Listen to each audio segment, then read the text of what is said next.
Hello, love. Welcome to Feeling Fridays here on the Libran Key. Messages for the highest and the greatest good of the Empath Collective and the Empath Journey here on Mama Gaia.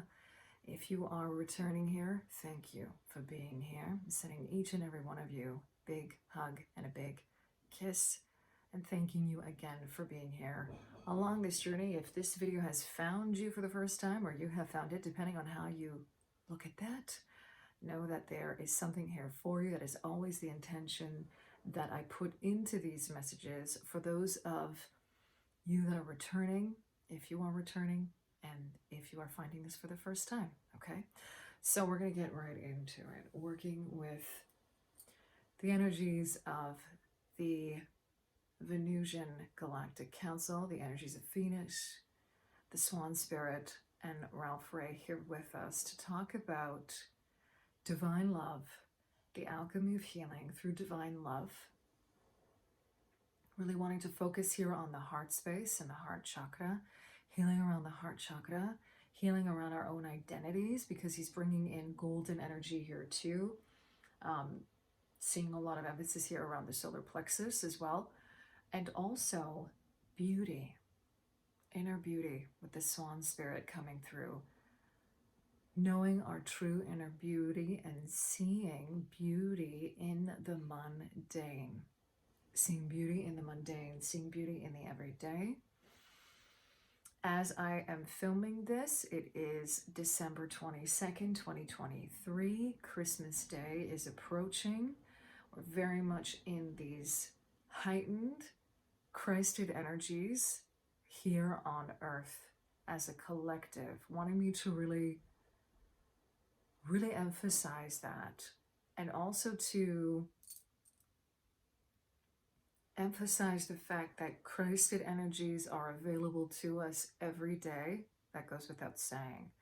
There's something about this particular time of year. He's wanting me to share something that I read recently in Ted Andrews' The Occult Christ, which I'm still in the midst of reading, regarding the energies of the angels being very close to Earth at this time. That's something that Ted Andrews speaks about in The Occult Christ, and souls that are coming in to incarnate, right? Getting ready. They come very close to Earth at this time before they're ready to incarnate for the new year. And this could be an energy. There's a big maternal energy that I'm feeling with that. We are in very divine feminine energies as it is, okay, throughout the year. And this is also connected to the teachings of ancient Christianity around this time of the year. So on that note, I am bringing in these crystal energies for us.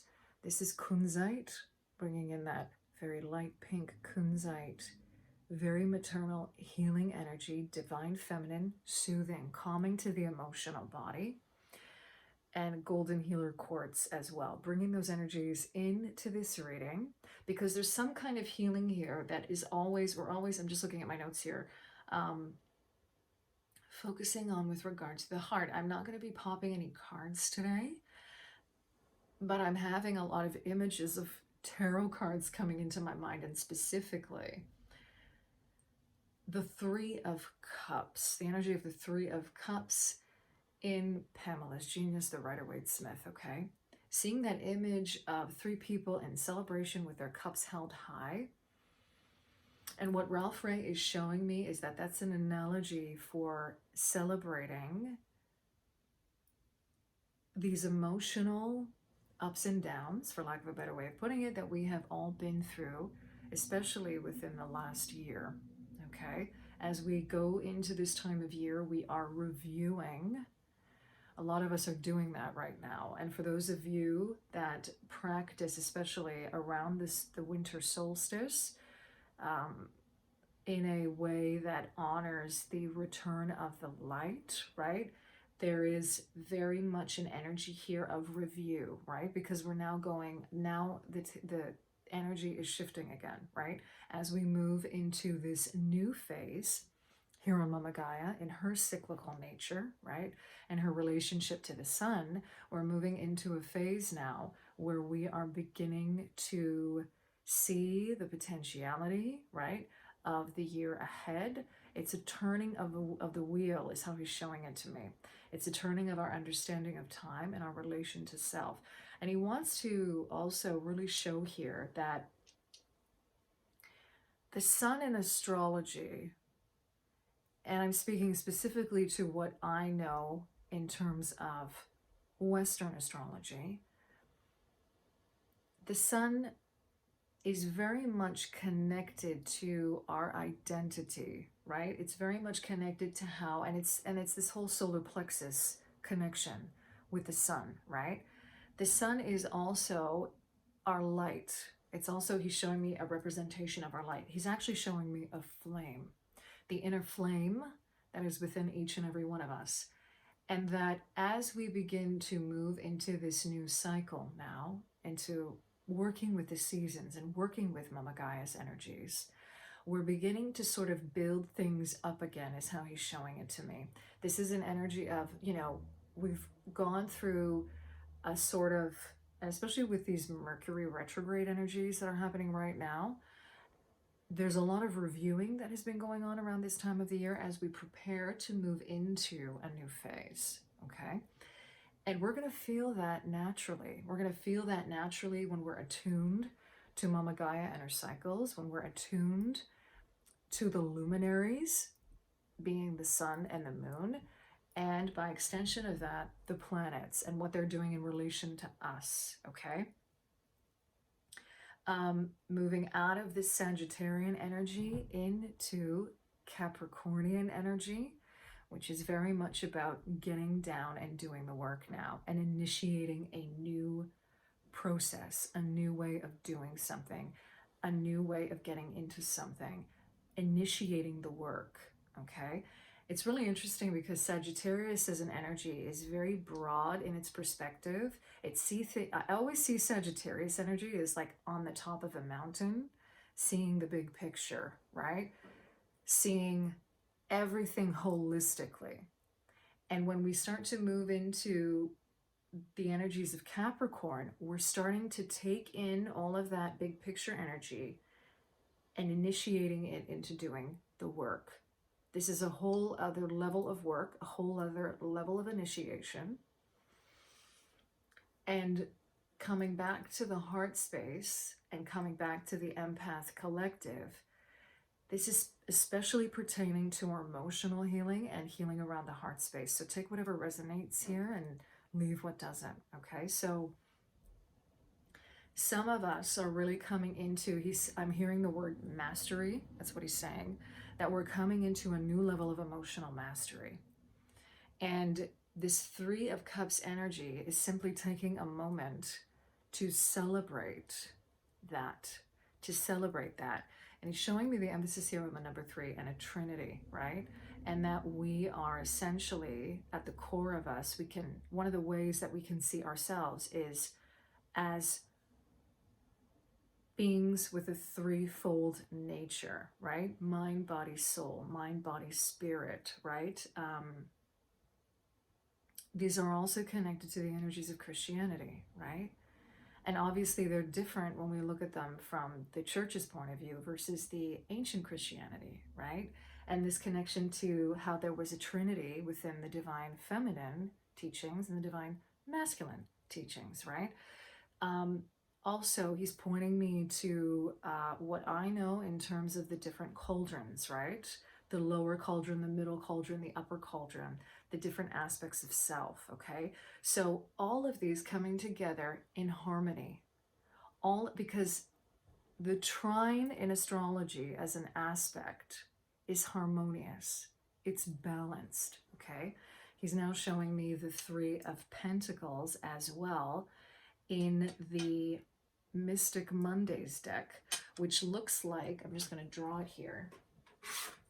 It's a triangle with this sort of energy of the Three Pentacles moving in between it. It's very synergistic. That's the word that he's giving me, right? I'm just going to write synergy here as a word to meditate upon. This is about he's saying this to me, synergization of self. Synergy of self. Synergizing the the selves. And so much of this is also connected to embodying our higher selves when it comes to mastery over our emotions. This touches upon, and I cannot remember which reading it came through in. It could have even been one of the life path number readings where we were talking about healthy boundaries. I think life path number 2. There was some really interesting stuff that came through for life path number 2, even just for the empath collective as a whole. I'm going to attach that reading up here. I'm going to put it there because I find that sometimes, I mean, there was some really interesting things that were coming through there with regard to understanding what unconditional love really is and getting beyond this preconceived, programmed understanding of what unconditional love actually is, okay?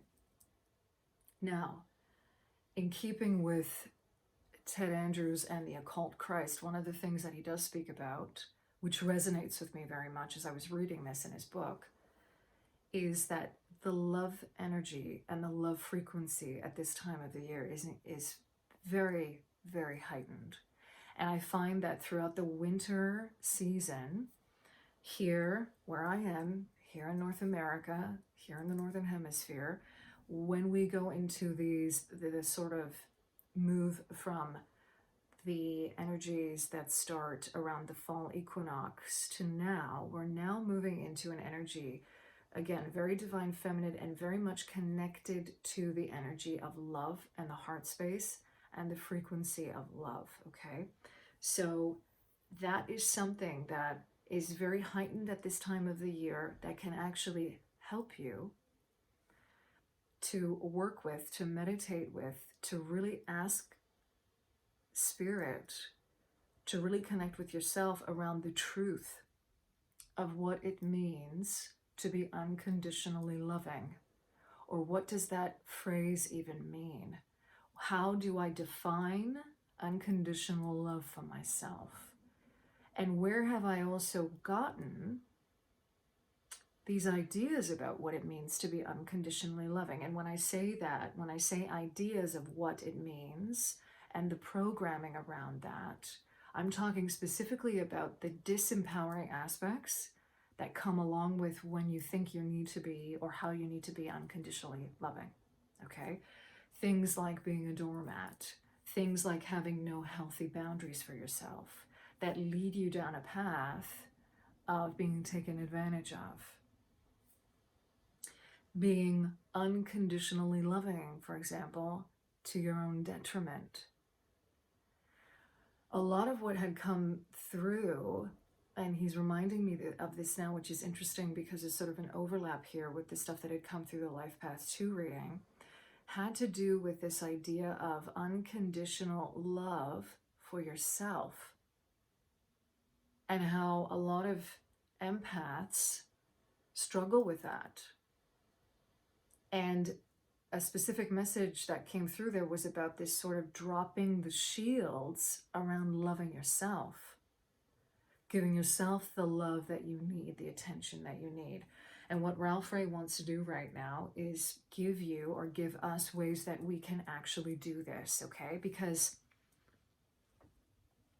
what do we mean when we say love yourself? What do we mean when we say love yourself unconditionally? One analogy he wants to remind me of here that has come through before is thinking about if you have a pet, if you have a friend that you love, that you adore, a family member that you love, that you adore, a child, okay? He's even showing me, this is interesting, he's showing me even projects that you're working with. I'm seeing someone in a studio crafting things, someone painting, someone writing, if that resonates for you, right? It's almost like these things that you love and adore doing, in a sense, and he's putting this in quotation marks, in a sense they can do no wrong, okay?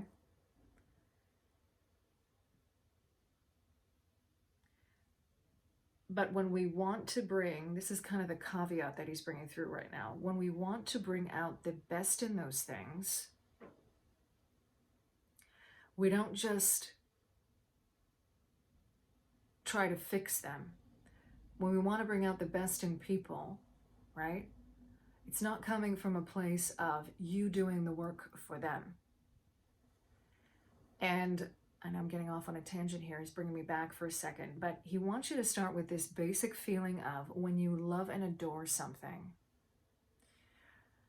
He keeps on showing me like pets now, right? Like having a dog or a cat, right? And how you're going to care for that being no matter what, when you love it fully, when you honor and love it fully, when you cherish it, when you nurture it. And that's how self-love begins with us. Because even if that dog poops on the carpet, right? And maybe you're frustrated about that for a second and you're just like, did you poop on the carpet again? Seriously? You're going to clean it up. You're not going to leave it there. And you're going to also not hold it against that dog.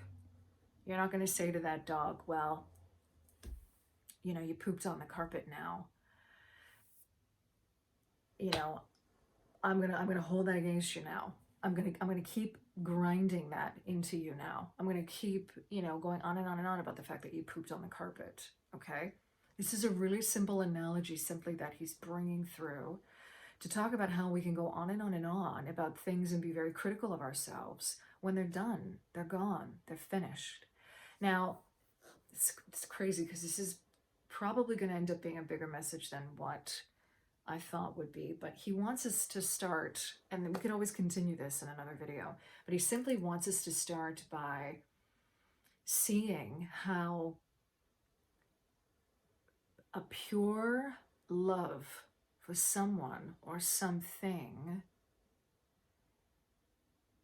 and especially when it comes to ourselves, the same thing, is a love that honors and cherishes that particular being for simply who they are, what they are, the energy that they are, okay? Coming out of this sort of self-criticism, coming out of this energy of being so hard on ourselves, as opposed to taking that energy and transmuting it into understanding something more deeply. And it really starts, he's showing me like it really starts with just asking questions. Asking questions. Asking questions even around why it's so difficult for you to simply love yourself. Why would, with another loved one, and I should have probably said this before, but this is how these readings come through sometimes. It's like a cyclical thing coming back around again. This is obviously based, we're talking specifically here on you as an empath and how you love this pet, this person, right? How you are loving on yourself, coming from a place of good intentions, coming from a place of, again, pure love, having a good relationship with that thing or that person, okay? He kind of simply wants us to ask the question to ourselves, why is it so difficult for us to be self-loving when we are so easily giving love to others and to other things? Start on that and ask yourself questions, journal on that, meditate on that. You have to get quiet to do this, right? Is what he's showing me. You need to get quiet. You need to be in a sacred space even to do this. You need to spend time with yourself, no matter what. He's giving me the analogy now, and this is how I'm going to close out this reading. He's giving me the analogy now of sitting in a room with someone, closing the door, and not, let's say you've had a disagreement with someone. Sitting in that room with that person, closing the door, and until you come to some kind of understanding, you don't leave the room. And that's exactly the That's exactly where we all need to be holding ourselves to, the relationship with ourselves. Not until we come to a deeper understanding of where we are not fully loving and understanding ourselves, do we leave that room? Do we leave that space? Do we leave the work? And he's also kind of saying to me that like he's saying that this work, this healing work is ongoing. He's also showing me now an image of the tree of life, and I'm feeling Archangel Raphael wanting to come through for this as well. Thank you for being here. Yeah, he wants to just, this goes back to the reading that came through about you being the tree of life, you being the tree of knowledge, okay? I'll post that up here as well, because there's something in that with regard to understanding that the answers do lie within. Absolutely, we can find support in others. Absolutely, we can find support in different teachings and different knowledge. But ultimately, at the end of the day, we unlock that door within us ourselves. We hold the key. That is within us. And it really begins simply with the intention to heal. And also, having been on that journey and still doing the work, give yourself a moment to celebrate. Bringing back that Three of Cups energy. Okay, I'm going to end it there. Thank you, Ralph Ray, for being here with us. And thank you, Archangel Raphael, for being here with us as well. I thank you for being here, for sharing your time and energy with me in this space. And I'm sending you so much love wherever you are. And love and liberation always.